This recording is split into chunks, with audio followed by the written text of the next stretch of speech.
What's good, everyone? Nelson Chan from Hooper Life. I'm here today with my homies. On my left, I have Edward Toe. Yo, what's good? And to my right, I got Kevin Ha. What's up, YouTube? What's good, YouTube? In today's episode of Checkup, you already know we're in the month of March, and if you're a hooper or if you have huge interest in basketball, you already know what time it is. March Madness. Alright guys, so the Final Four is already set. We have number 1 North Carolina versus number 10 Syracuse. And on the other side, we got Villanova number 2 versus another number 2 seed, Oklahoma. So who do you guys have winning out of the Final Four? So between UNC and Syracuse, who do you got coming out of that game? UNC, since they won 2 games in the regular season. Alright kids, who do you got coming out of the Final Four? And I have to agree with them that it's most likely going to be UNC. But Syracuse has a really strong chance. They put a nasty 2-3.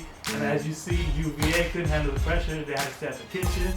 So they're about to turn up. And hey, if the dude hits his 3 goggles, you know, like this, and the dude be stuck like that, you know, it's better to see. I totally agree with you. In favor of Syracuse, I hope Malachi Richardson has another big game. You know, he dropped 23 to take down number 1 Virginia last game, and he was like so hyped up, like they can't guard me or no one guard me. He's like, and then he said that whoever they had guarding him, you know, they couldn't keep in front of me. So basically, he's saying like he could take anyone. Basically, if that's how much confidence he has, let's hope that he does. So he's gonna have to carry his team, you know, to beat UNC. Moving on to the number 2 seeds, Oklahoma versus Villanova. Who y'all got? Ed. Oklahoma, since they have Buddy Hield and he's been a beast, averaging about 30 points a game. The last time they played, OU smashed them by like 23 points. Alright, now who do you have for this game? I'm gonna have to go with Oklahoma Sooners because they got Mr. Star Buddy Hield. Because I feel like every team has to have that star player, where Oklahoma has Buddy Hield. And I feel like Nova is more of a team game. They don't have that star player. Even though they got Ryan Arcidiacono, I still feel like, you know, he's a great shooter. He can put it on the floor, he can create plays, but I still feel like he's not that superstar player where you can rely on him during crunch time when the game's on the line. You know, feed him the ball and, you know, he'll create something for you. I just feel like Nova don't got that star caliber player where, you know, that can, you know, help carry them.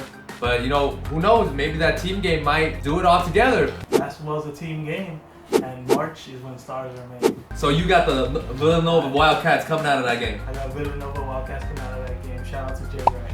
All right, for sure. Enough with the Final Four. Let's have a recap of the overall tournament. What were some of the biggest upsets in this year's tournament? I feel like Middle Tennessee against Michigan State was the biggest upset ever. That was huge. I don't know about ever, but for the tournament, most definitely, it is one of the biggest upsets. Middle Tennessee, number 15 seed, took down number 2 Michigan State, where actually a lot of people had Michigan State reaching the Final Four. And another upset was the number 14 seed Stephen F. Austin putting a spanking on West Virginia, who a lot of people also picked to go far because of their tenacious press defense.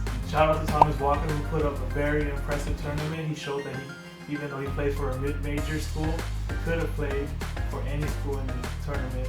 When he plays, he acts like he's been there. Thomas Walker, the announcer on CBS or TBS, whatever channel it was on, kept saying how, look at this guy hits a shot, this guy's back on defense. He doesn't have to celebrate. Yeah. He doesn't have to start hollering or putting 3 goggles on. He just plays the game the way it's supposed to be played. Hey, you do the 3-point goggles, bro. Yeah, but I never make them. So when I do make them, I can celebrate. Who are some of the biggest name players this year? I'm not just talking about the tournament. You know, you can include the tournament, but just overall this whole year. Who are some of the biggest name players? Ben Simmons. All right, number 1, projected draft pick Ben Simmons. Baby LeBron to do everything other than shoot like LeBron. We got Buddy Hield from OU. Okay, so another player is Ben Simmons, Brandon Buddy Hield. Ingram. Brandon Ingram from Duke. He's kind of like KD, you know, he's one of my favorite players. One of your favorite players like KD. But they don't win championships, and they ain't winning championships. Yeah, they're gonna win it this year though. You say OKC's I gonna think win they're this gonna year? win. They have a pretty good chance of winning it this year. Here are some other notable players for this year. What about Scal Labissiere, forward center from Kentucky? AKA LaMarcus Aldridge. LaMarcus Aldridge, an NBA comparison, huh? Still ain't got no playing time. Yeah, Didn't contribute at all for the most part. Yeah, I was what, 10 minutes a game?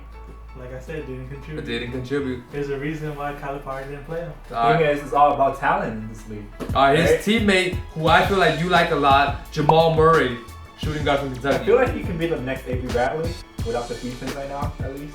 I mean, who plays defense nowadays? Like, who takes pride in playing defense? Everyone just want to be like Steph Curry and just shoot free. Yep. That's true, and that's all he does too. He just shoots threes. He's not very good at it. All right.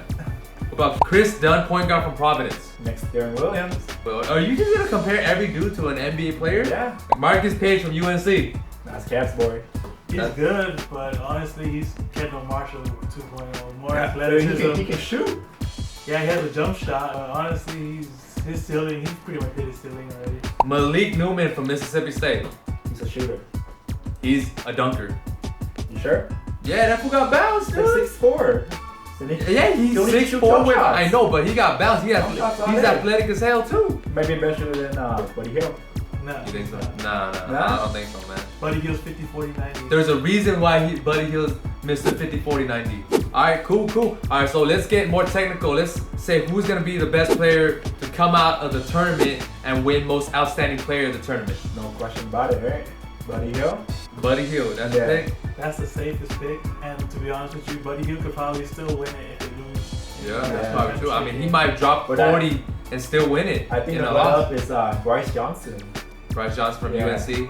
Yeah, I mean, if he's gonna He's averaging about 22-10. if he's gonna eat up the paint, he better eat up the paint against Syracuse to get there first. So Or Malai Richardson, he lights him up again, puts on his 3 goggles. they can't guard me. Another award. Who do you guys think is gonna win National Player of the Year? That one's actually really easy. It's gonna be Buddy Hill. He's by far the best Yeah. player this year. Really? I agree. I thought you were gonna say Ben Simmons. Nah. You can't put a He didn't even play in the tournament. You don't give an award to someone that doesn't go to school, right? That is What's true. his GPA Stay in now? school, kids. Go to school. Another player that I really like, just because he's a little guy, is Tyler Ulis from Kentucky. Ain't done. Yeah, he can dunk. He can Yeah. dunk. Can he dunk? 5'9", he can dunk. Are you sure about that? Yeah. I'm sure he's like 6 feet. Hey, No, he's tweet 5'9". Tyler Ulis, since he's not in the tournament, he's not doing anything, tell his ass to dunk. All good. But yeah, the boy can shoot. He can attack the rack. He's a leader, floor general. You know, just given his size, small size, but he has a big heart. He plays the game with a lot of heart. He's not as strong and muscular like Isaiah Thomas, but I still feel like he has the right tools to be good in the league. What were some of the most memorable, best plays in this year's tournament? Let me start off. A lot of game winners. Notre Dame versus SFA, Wisconsin versus Xavier.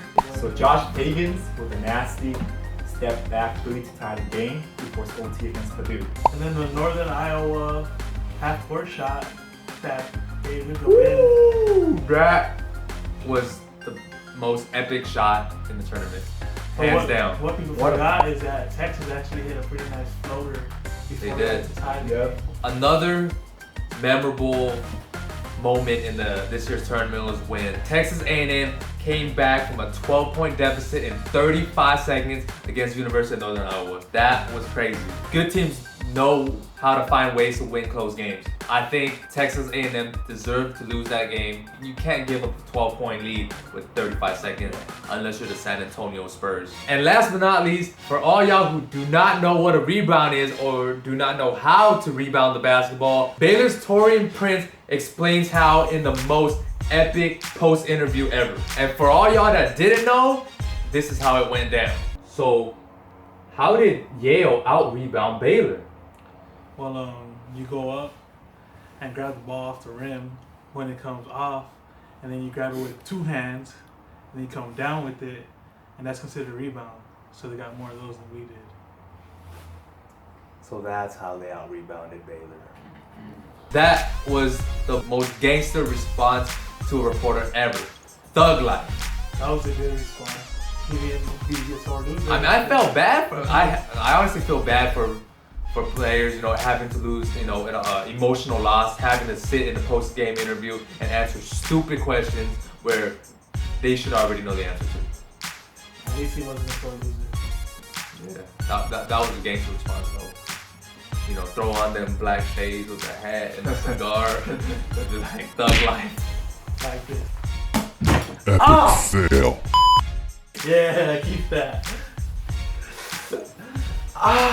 Alright, thank you guys for watching that episode of Checkup on our take of the Final Four predictions and March Madness recap. Let us know down in the comments below, what were your Final Four predictions? Who did you have winning? Who did you want in? Who did you want out? Who was your Cinderella story? Shout out to my boys Kevin Ha and Edward Toe. They're gonna be continuing joining me in our Checkup series. Watch this video over here, watch this video over here. And until next time, we out. Check up.